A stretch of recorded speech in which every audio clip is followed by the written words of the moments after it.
Hello everyone, मैं किशन लाल अपने YouTube channel exercise में सभी का स्वागत करता हूं। आज हम कार्बन और उसके यौगिक पढ़ेंगे। इसमें सबसे पहले है ऑक्सीकरण।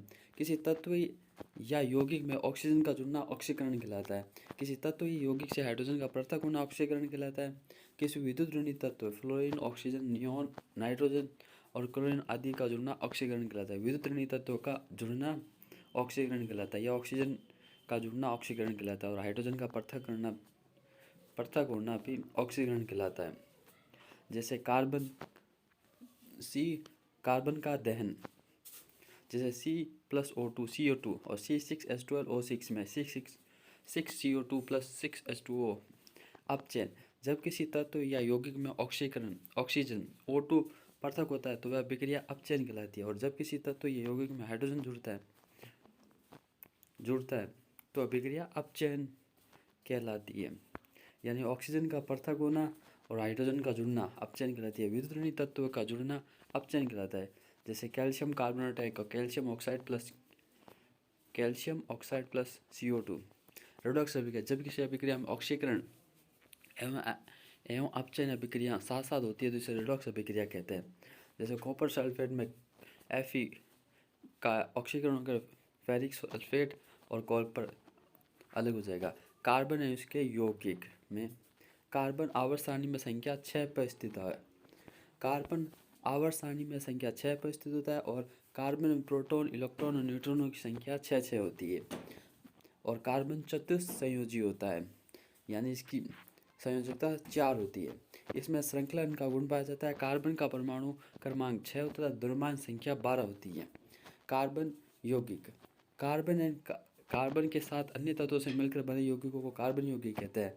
ब्रिजलियस के जैव शक्ति सिद्धांत के अनुसार कार्बन पदार्थों का निर्माण केवल जीवित जीवों के शरीर से ही होता है। और वो हलर ने सर्वप्रथम प्रयोगशाला में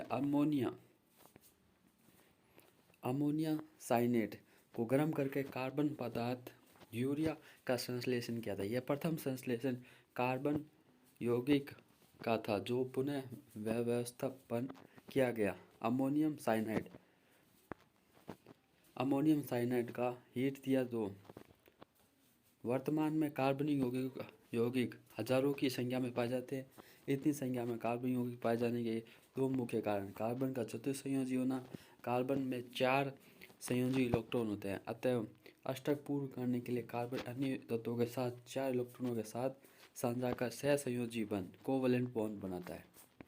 और श्रृंखलन का गुण, कार्बन परमाणु आपस में जुड़कर लंबी श्रृंखला बनाते हैं जिससे विभिन्न कार्बनिक यौगिक का निर्माण करते हैं। खुली श्रृंखला वाले कार्बनिक यौगिक एल्केन, यह खुली श्रृंखला वाले संतृप्त कार्बन यौगिक होते हैं जिनमें कार्बन परमाणुओं के बीच केवल एकल बंध पाया जाता है। इसका सामान्य सूत्र CnH2n+2 होता है। जैसे प्रोपेन, एक कार्बन को मैथ कहते हैं, 2 कार्बन को एथ, 3 कार्बन को प्रोप, 4 कार्बन को ब्यूट, 5 कार्बन को पेंट, फिर 6 कार्बन को हेप्ट, 7 कार्बन को और 8 कार्बन को ऑक्ट और 9 कार्बन को नॉन और 10 कार्बन को कहते हैं डैक। मीथेन CH4 एल्केन श्रेणी का प्रथम यौगिक है। यह दलदली स्थानों में प्राकृतिक गैस के रूप में पाया जाता है, अतः इसे मार्स गैस भी कहते हैं। प्राकृतिक गैस में लगभग 85% मीथेन होती है। LPG लिक्विड पेट्रोलियम गैस में मुख्य रूप से प्रोपेन एंड ब्यूटेन जैसे मिश्रण होता है। एल्कीन ओलिफिन्स ये असंतृप्त कार्बन यौगिक है जिनमें कार्बन परमाणु के मध्य द्विबंध पाए जाते हैं। एल्केन, फिर एल्कीन आया, फिर एल्काइन आएगा। और इसका सामान्य CnH2n, एल्केन का था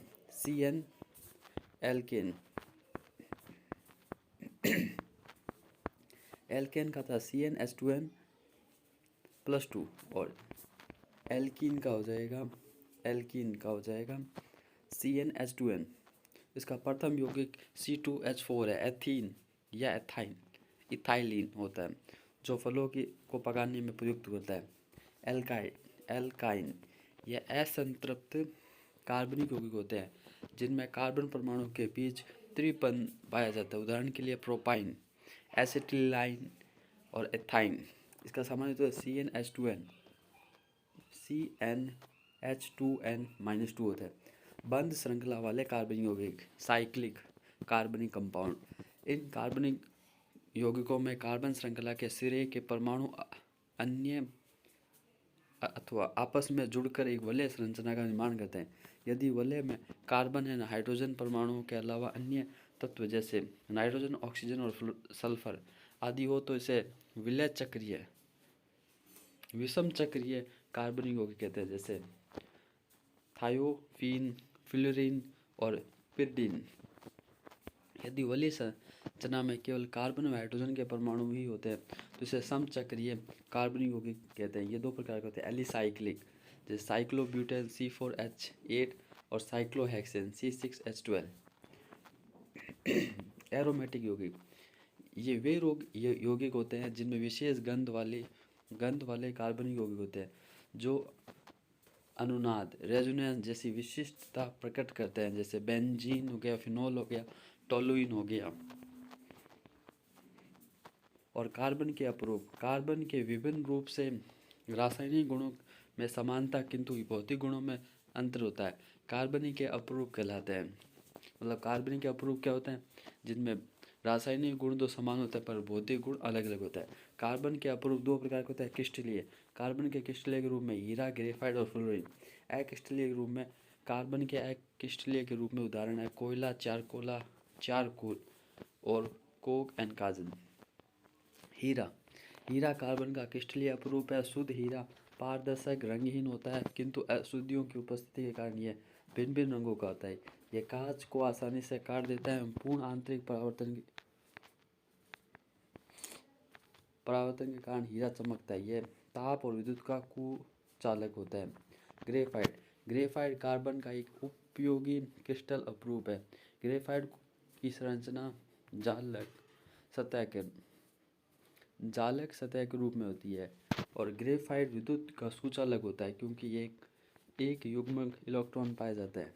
ग्रेफाइट का उपयोग पेंसिल में किया जाता है। एक ग्रेफाइट चूर्ण का उपयोग मशीनों के शुष्क स्नेह के रूप में किया जाता है। चारकोल, ये कार्बन का शुद्ध रूप है। लकड़ी को हवा में अपर्याप्त मात्रा में जलाकर काष्ठ का चारकोल प्राप्त किया जाता है। काष्ठ चारकोल का उपयोग वस्तुओं को जलाने में और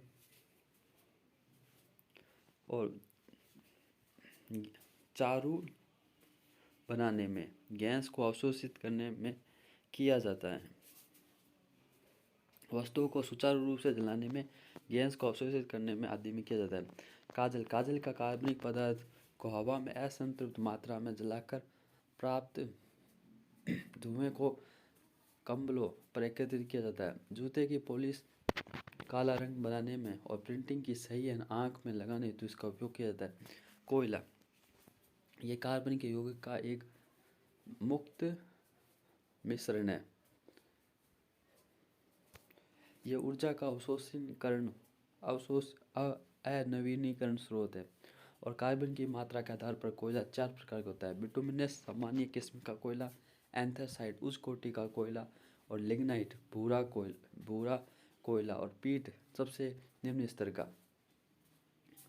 पहला है बिटुमिनस जो सामान्य किस्म का होता है, फिर एंथ्रासाइट उच्च कोटि का, फिर लिग्नाइट भूरा कोयला और पीट सबसे निम्न स्तर का।